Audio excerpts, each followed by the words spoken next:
Welcome back. As Namibia rolls out free tertiary education, questions are emerging about whether institutions are ready to absorb growing student numbers without compromising quality. To shed light on how standards will be maintained, we now speak to Lina Ndengu, who is the Manager for Marketing and Corporate Communications at the Namibia Qualifications Authority, on how the NQA is guiding institutions to manage enrollment, capacity, and also quality assurance. Ms. Ndengu, a very good evening to you. Thank you so much for joining us. Good evening, and thank you so much for having me. And compliments for the new year. Thank you. Same to you. All right. Now, just following the introduction of the free tertiary education, how is the NQA guiding institutions when it comes to managing increased demand without exceeding their capacities? You know, the announcement was done on the 8th of December about the subsidized education in Namibia, and that public and private institutions will be funded for students enrolling at their institution. But also that what NQA is currently doing is that we really want to encourage institutions of higher learning and training institutions not to over-exceed their capacity that they were accredited for.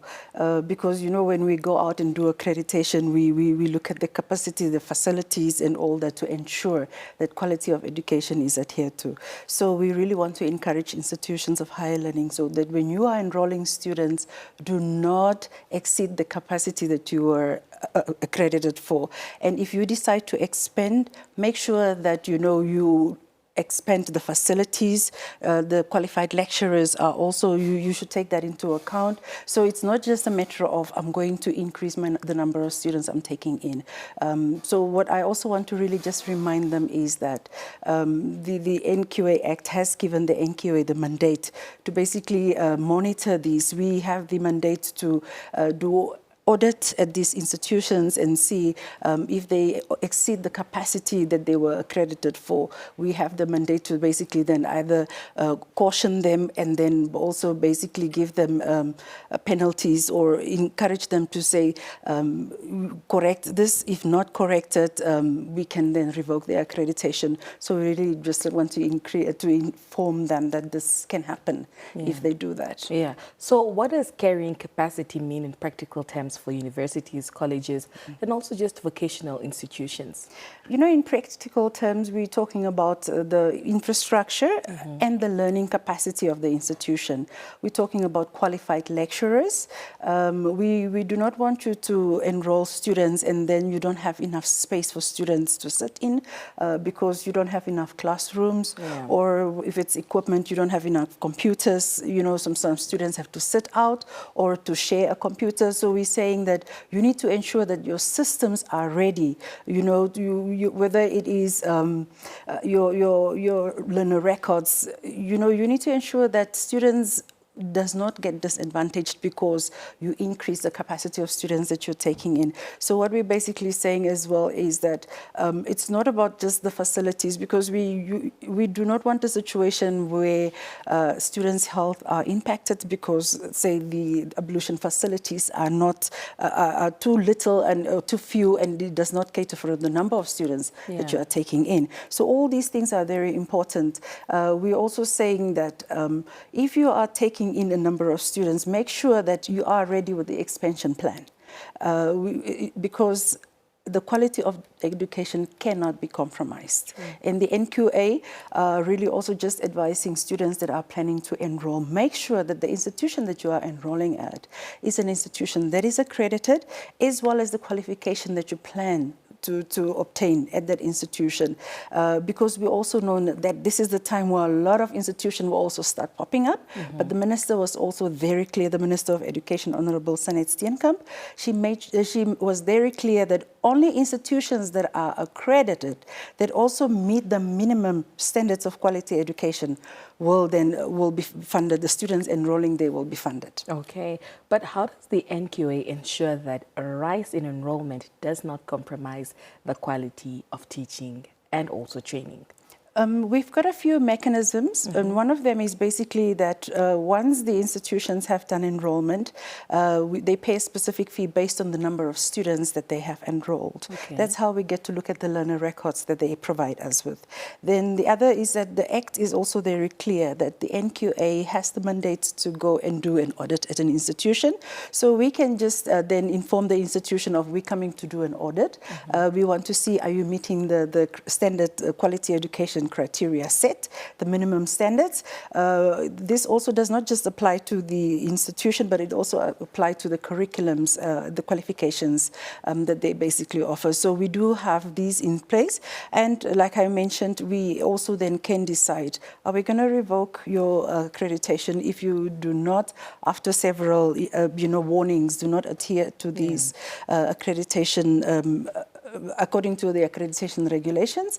And these basically has given us the power. So institutions of higher learning also are aware of these regulations. All right. And how many times does the NQA do an audit in a year?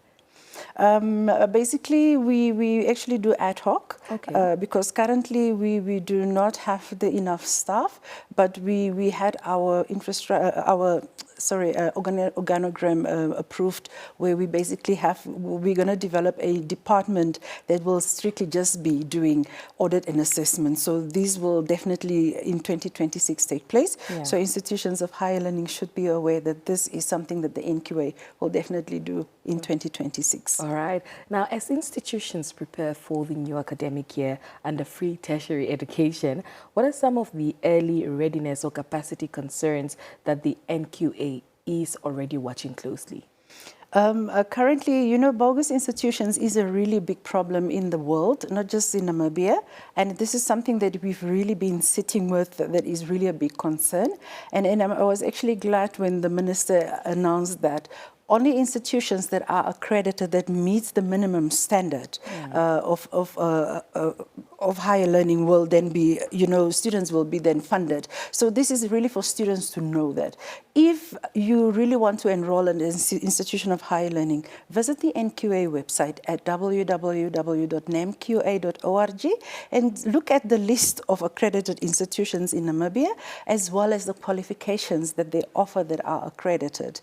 Also, if students plan to study outside Namibia, really just find out first before you go and study, because we've got advisory services that we offer for students to really just find out, is that institution accredited as well as a qualification? Because we don't want you to come back after 4 years and you're crying, but I can't find a job because the institution was not accredited.